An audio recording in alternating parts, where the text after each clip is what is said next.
Di tengah gemerlapnya Jakarta, hanya beberapa kilometer dari pantai utara, terdapat dua pulau kecil yang menyimpan sejarah paling kelam di Nusantara. Pulau Onrus dan Pulau Kelor. Dua pulau yang pernah menjadi saksi bisu ribuan kematian. Tempat di mana tengkorak berserakan di permukaan tanah.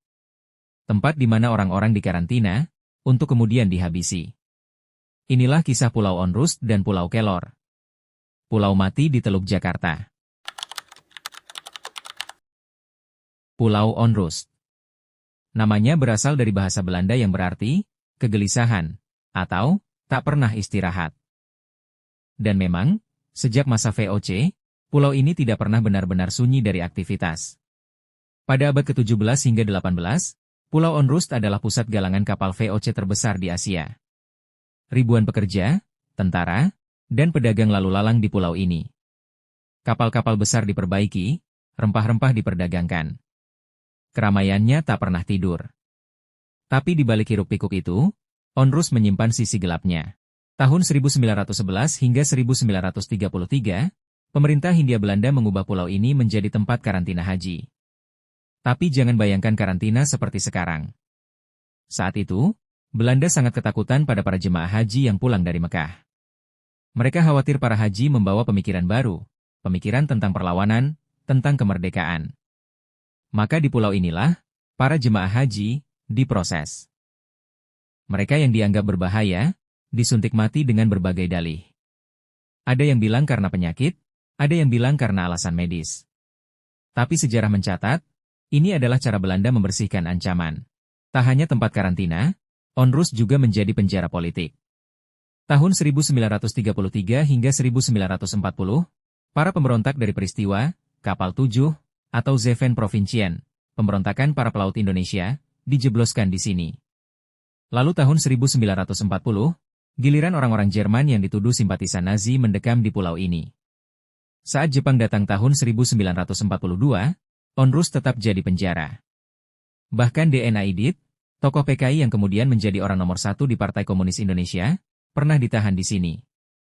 Dan setelah kemerdekaan, tahun 1960 hingga 1965, pulau ini menjadi tempat penampungan gelandangan, pengemis, dan tempat latihan militer. Sekarang, jika Anda berkunjung ke Pulau Onrus, Anda akan melihat banyak makam. Ada kompleks pemakaman Belanda dengan sekitar 40 nisan. Kebanyakan meninggal muda, korban penyakit tropis yang belum ada obatnya saat itu. Tapi ada juga makam-makam keramat tanpa nama. Di dekatnya, selalu ada bendera merah putih kecil yang ditancapkan.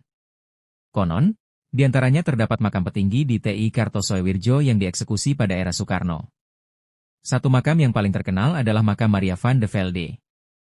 Seorang perempuan Belanda yang meninggal tahun 1721. Legenda mengatakan, ia mengakhiri hidupnya karena menunggu kekasih yang tak pernah kembali dari laut. Konon, hingga kini, arwah Maria masih gentayangan di pulau ini. Hanya beberapa ratus meter dari Onrus, ada pulau yang jauh lebih kecil. Namanya Pulau Kelor. Tapi jangan tertipu dengan namanya yang terdengar biasa. Dulu, orang Belanda menyebut pulau ini dengan nama yang jauh lebih mengerikan, Pulau Keurkov. Atau Kerhove Eiland. Artinya, Pulau Makam. Pulau Kuburan. Sejak tahun 1450, jauh sebelum VOC berdiri, pulau ini sudah digunakan sebagai tempat pemakaman. Tapi masa paling kelamnya terjadi saat VOC berkuasa. Pulau Kelor menjadi tempat pemakaman utama bagi para tentara VOC yang tewas di Batavia. Juga bagi para tahanan yang dieksekusi di Pulau Onrus. Dan yang paling mengerikan, bagi korban karantina haji yang meninggal, atau dihabisi, di Onrus, mereka dikuburkan di sini, secara massal. Tapi yang membuat pulau ini mendapat julukan, Pulau Mati Penuh Tengkorak, adalah kejadian di sekitar tahun 2000-an. Saat itu, sebelum pulau ini ditata menjadi destinasi wisata, banyak orang yang datang ke Pulau Kelor dan menyaksikan pemandangan mengerikan. Tengkorak dan tulang belulang manusia berserakan di permukaan tanah. Bukan satu atau dua. Tapi puluhan. Mungkin ratusan. Erosi tanah dan abrasi pantai selama ratusan tahun telah membongkar kuburan massal yang tak bertanda. Tengkorak-tengkorak itu menggelinding, tergeletak begitu saja di pasir, di sela-sela reruntuhan Benteng Martello. Benteng Martello sendiri, bangunan pertahanan yang masih berdiri di Pulau Kelor, juga menyimpan cerita. Di dalam benteng ini, banyak ditemukan tengkorak. Konon, ruang-ruang gelap di dalam benteng itu pernah digunakan sebagai tempat eksekusi atau sel isolasi sebelum jenazah dikuburkan di sekitar pulau. Tak heran, hingga kini Pulau Kelor dikenal sebagai salah satu tempat paling angker di Kepulauan Seribu. Pulau Onrus dan Pulau Kelor, dua pulau yang tak bisa dipisahkan dalam peta kelam sejarah Jakarta. Onrus adalah tempatnya, penjara, karantina, rumah sakit, galangan kapal, tempat orang hidup dalam penderitaan.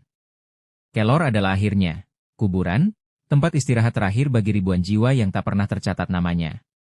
Mereka yang meninggal di Onrus karena penyakit, penyiksaan, atau eksekusi, dibawa ke Kelor. Dimakamkan secara massal.